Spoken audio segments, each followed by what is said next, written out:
Merci d'accueillir, son nom a déjà été cité, Franck Minette, le coordinateur du contrat de rivière Escaut-Lys. Avec lui, on va évoquer les milieux, les habitats de la vallée de l'Escaut, et ce pendant une vingtaine de minutes.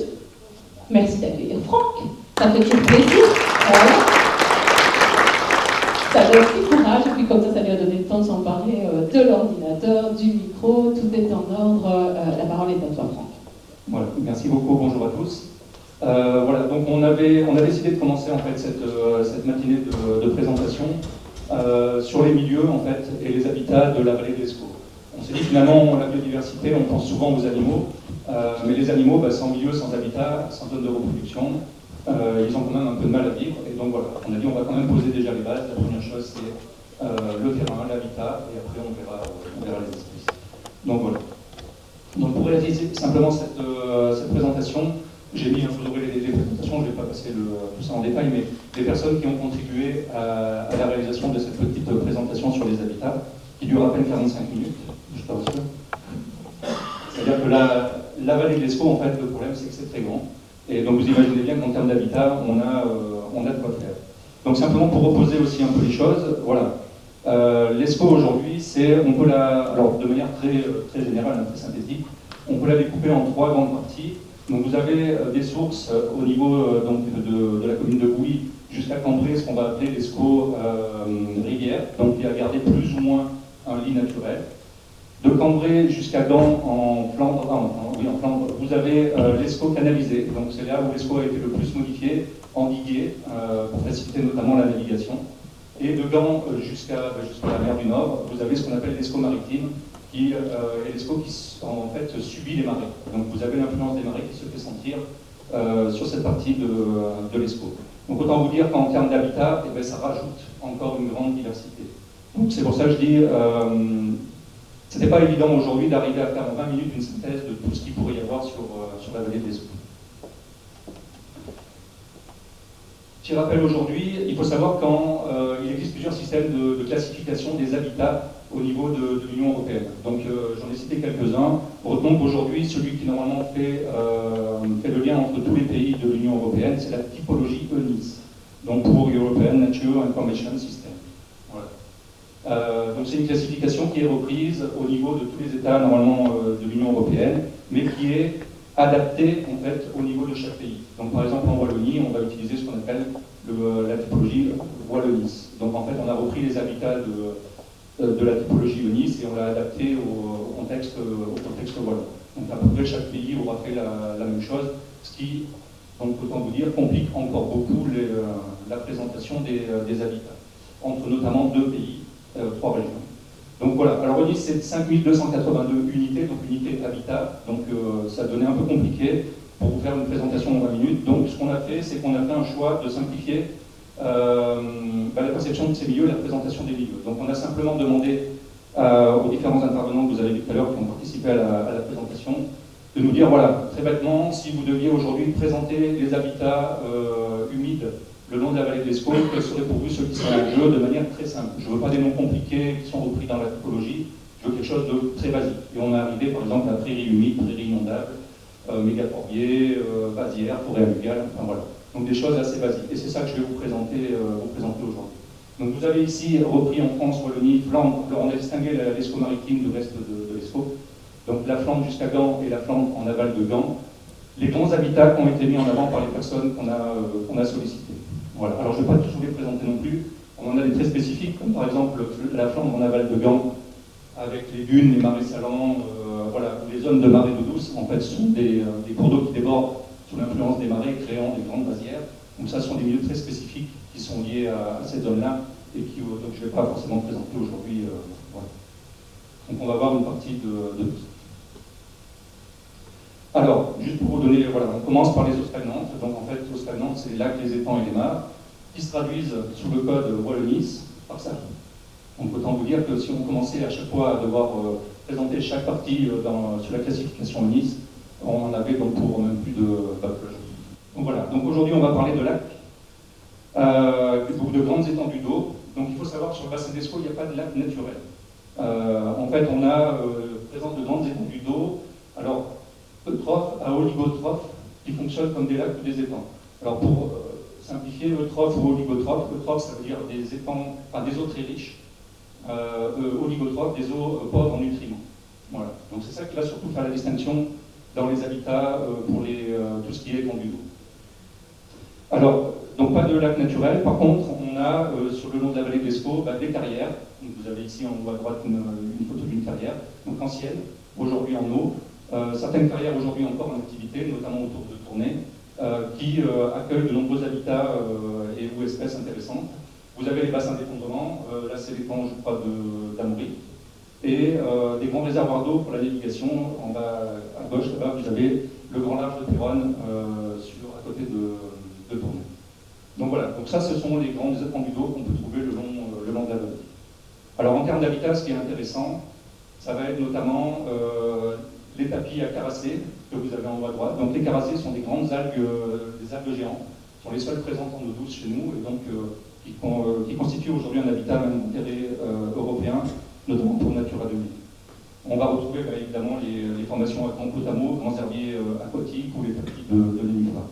Voilà aujourd'hui le type d'habitat qu'on va rechercher à préserver dans ces grands plans d'eau, ces grandes étangs. Il y en a beaucoup d'autres, je résume. Juste pour dire aussi, les plans d'eau, c'est en termes d'habitat par rapport aux plantes et à la flore, mais aussi pour un intérêt fort pour la faune. Donc ici, par exemple, pour les oiseaux, évidemment, là c'est un rassemblement de mouettes sur le grand large de Péronne, puisque le grand large sert de dortoir, notamment pour les colonies de mouettes.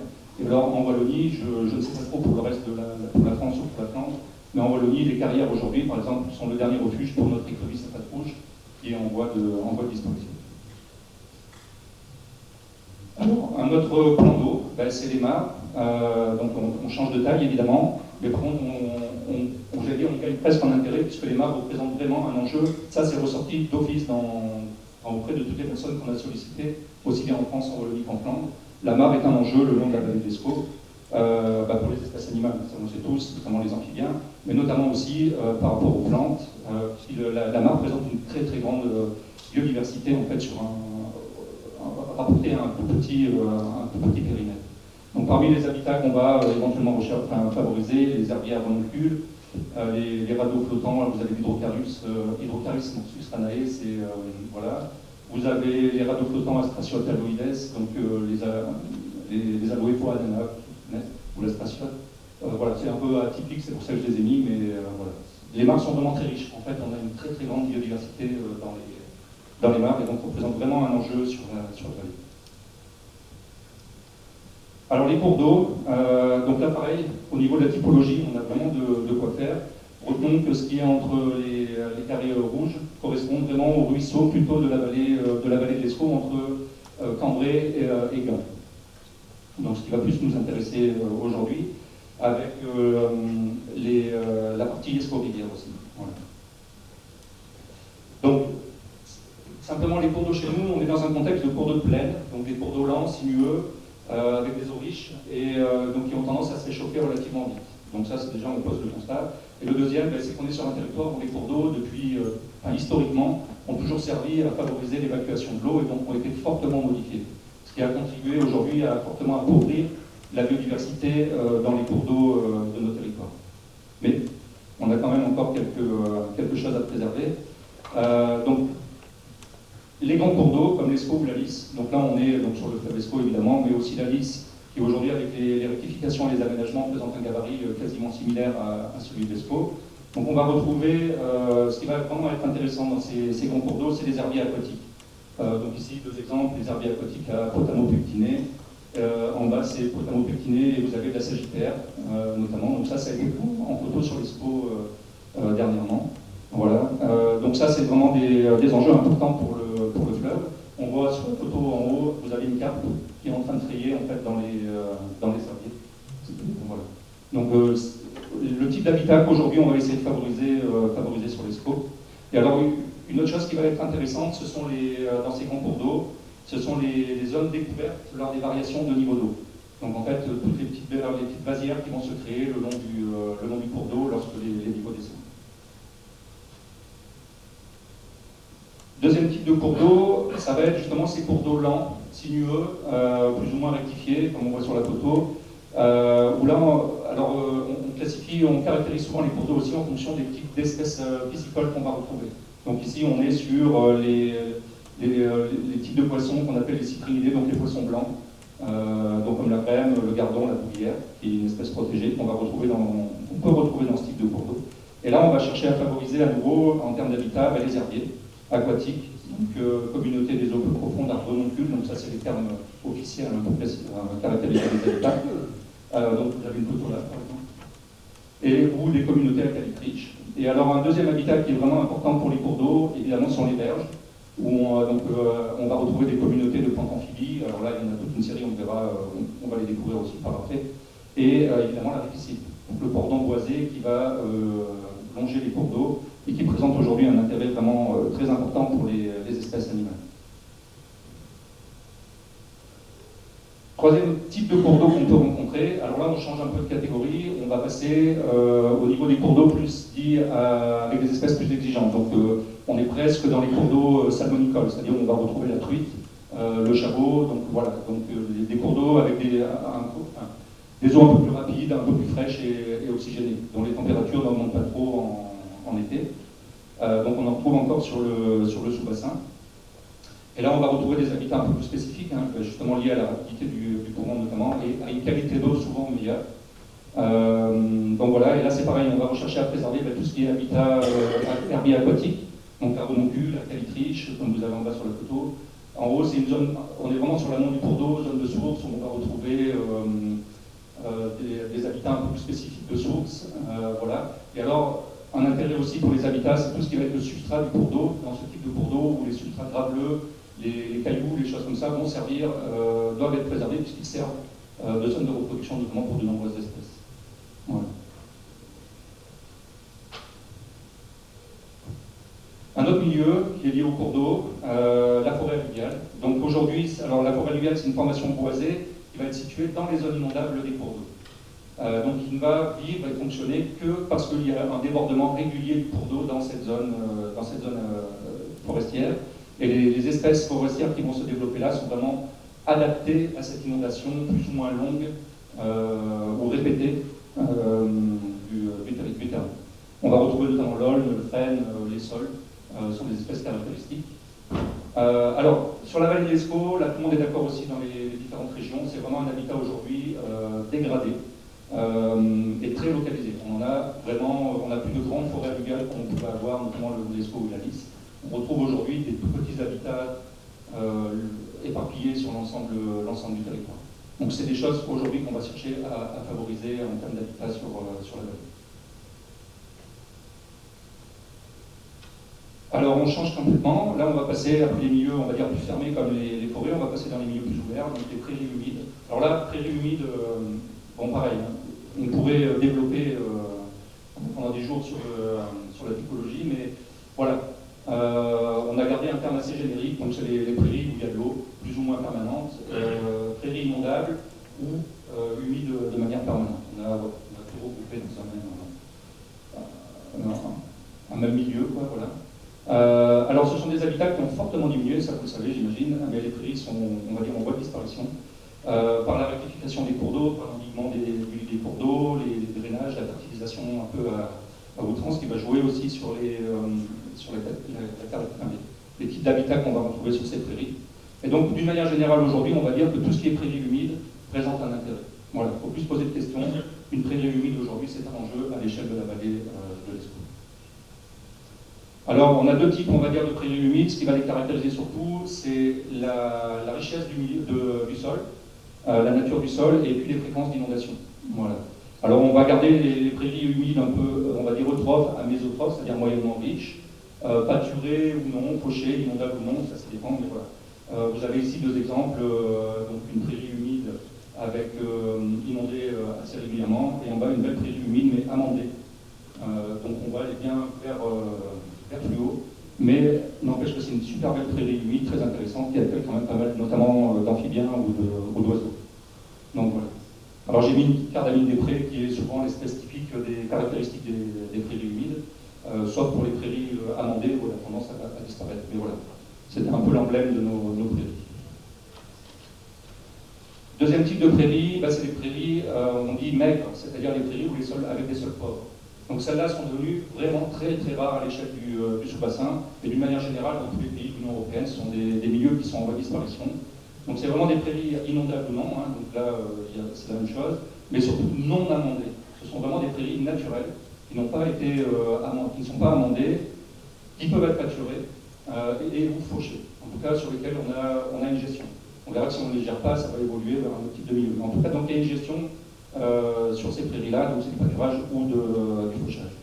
Et là, on va retrouver ce qu'on appelle les prairies maigres, avec des espèces, c'est les prairies les plus riches, on va retrouver le plus de biodiversité, donc comme 5 minutes, bon, comme la filaire pentade, les orchidées évidemment, et ici je vous ai mis l'orchidée sternifera, qui est une espèce caractéristique aussi de ce type de milieu. Quand vous trouvez ça, vous savez que vous êtes dans une prairie avec super enjeu. Rien que ces espèces-là, déjà, c'est un peu le paradis du botanisme. Ouais. Alors, les roselières, habitat, alors là c'est pareil, dans les trois régions, ça a été d'office, habitat préservé, intéressant, la roselière. Tout le monde veut une roselière sur la vallée de l'Escaut. C'est des habitats qui ont fortement régressé, en voie de disparition. Aujourd'hui, les grandes roselières sont relativement rares. On en retrouve encore quelques-unes. En Wallonie, vous avez en haut ici la réserve naturelle de Pouxtet, sur la commune. Et ici, c'est sur une coupure de l'Escaut et au cours. Vous avez le marais d'Archy, mais j'imagine qu'en France, il y en a aussi beaucoup, et en Flandre aussi, mais voilà. Les grandes roselières sont quand même aujourd'hui très limitées. On va plutôt retrouver aujourd'hui des grandes roselières linéaires, des petites zones de roselières comme ça assez limitées, mais qui présentent quand même un fort intérêt, notamment pour les oiseaux. Alors je parlais des prairies, si vous ne faites pas une gestion des prairies, ce qui va se passer, c'est qu'elle va évoluer notamment vers ce qu'on appelle la mégaphorbier. Donc la mégaphorbier, c'est un habitat typique des zones humides qui en fait regroupe des espèces végétales qui vont faire environ, dans la taille exacte, environ 1,50 m. On va retrouver notamment la reine des prés, que vous avez en bas à gauche. Donc la reine des prés, c'est typiquement l'espèce des mégaphorbiers, en accompagnement avec plein d'autres espèces. Donc là aussi, habitat en forte régression, à cause des drainages, notamment des zones humides, et alors qui va être souvent localisé sur les bords de cours d'eau, ou parfois sur quelques prairies, mais à nouveau les grands mégaphorbiers ont relativement disparu sur le territoire. Alors un habitat un peu particulier, les vasières. Alors les vasières, on imagine les vasières au bord de la mer, c'est-à-dire liées avec les variations de niveau d'eau des marais. Mais en fait, il faut savoir que sur le long de la vallée de l'Escaut, ce sont des habitats qu'on essaye de favoriser de manière importante, notamment pour les oiseaux migrateurs. Avant, je vous disais, les variations de niveau d'eau avec les périodes d'étiage des cours d'eau faisaient qu'on retrouvait en bas des berges des zones de dépôt aussi de sédiments, et donc des vasières naturelles plus ou moins linéaires qu'on retrouvait le long des cours d'eau. Tout ça, ça a disparu avec la rectification des cours d'eau. Donc aujourd'hui, on essaie de recréer un maximum de vasières. Donc ici, par exemple, vous avez un cours d'eau qui a été aménagé, c'est sur Moucon. Donc c'est un élargissement simplement du cours d'eau qui a été réalisé. Et comme c'est un cours d'eau qui monte très vite lorsqu'il pleut, on a comme ça des variations de niveau assez régulières du cours d'eau, ce qui permet de créer une grande vasière en fait, sur la zone qui a été élargie, et donc d'avoir un intérêt vraiment intéressant pour les oiseaux. Et alors là en bas, c'est un autre exemple de vasière qui a un essai de création de vasière dans la vallée de l'Escaut, qui a 2 ans, qui est en cours de... Les bras morts, oui, je voulais intégrer, alors c'est pas un milieu en tant que tel, mais c'est vrai qu'en Flandre aussi, on en a parlé. Les bras morts, alors on appelle ça en Wallonie les coupures. Pourquoi coupures? Parce que, en fait, ce sont des bras morts qui ont été créés lorsqu'on a rectifié l'Escaut pour la navigation. Donc ce ne sont pas des bras morts naturels. Donc on a parlé de coupure parce qu'on a coupé en fait, le lit de l'Escaut et le terme est resté. Et en Wallonie, donc vous entendrez peut-être le mot de coupure pour parler de bras morts. Donc aujourd'hui, ces milieux-là sont vraiment très très importants pour l'Escaut, puisque vous voyez bien le fleuve canalisé, en termes de biodiversité ou d'habitat, c'est quand même assez fort. Et ces coupures, par contre, conservent encore la physionomie de ce qu'était l'Escaut avant sa rectification. Donc aujourd'hui, il y a une grande réflexion qui est menée sur l'intérêt de ces coupures, qui sont quasiment toutes déconnectées de l'Escaut, en tout cas pour l'Escaut. Sur la lisse, elles sont toujours connectées. Du coup, on voit bien la différence, notamment par rapport aux poissons, aux populations de poissons. Les coupures jouent vraiment un rôle très important pour le maintien de certaines espèces. Donc voilà, il y a aujourd'hui une réflexion sur l'intérêt de reconnecter ou pas les coupures. Je sais qu'en France, ils sont déjà très avancés, ils ont un master plan sur les coupures. En Wallonie, on est encore en train d'y réfléchir. Voilà, simplement, voilà, je ferai la conclusion. Tous les milieux qu'on vous a présentés d'une manière générale, c'est des milieux en régression fortement morcelés. On a parlé du changement climatique, évidemment dans les années à venir ça va être encore une pression supplémentaire, on peut même dire qu'elle est déjà là sur ces habitats qui sont déjà fortement dégradés. Alors ce qui est paradoxal, c'est que justement le rôle et l'intérêt de ces milieux dans la lutte contre les effets du changement climatique n'est plus à démontrer, hein. Ce sont des milieux qui aujourd'hui ont tout un intérêt par rapport à cette lutte. Et alors une remarque aussi, c'est d'avoir travaillé avec la France, la Wallonie et la Flandre pour la réalisation de cette petite présentation, on s'aperçoit que finalement on a peu de coopération en termes de vision et de gestion, d'aménagement de la vallée. Et donc il y aurait vraiment peut-être le besoin de se poser et de se dire allez, voilà, comment est-ce qu'on s'organise pour la création ou le maintien de ces habitats le long de la vallée. Voilà. Et alors je finis sur la note pour cet après-midi. Une particularité aussi de la vallée de l'Escaut aujourd'hui, alors que l'industrie a été un gros facteur de destruction de la biodiversité pendant des années, aujourd'hui, paradoxalement, elle devient un gros support de la biodiversité sur la vallée.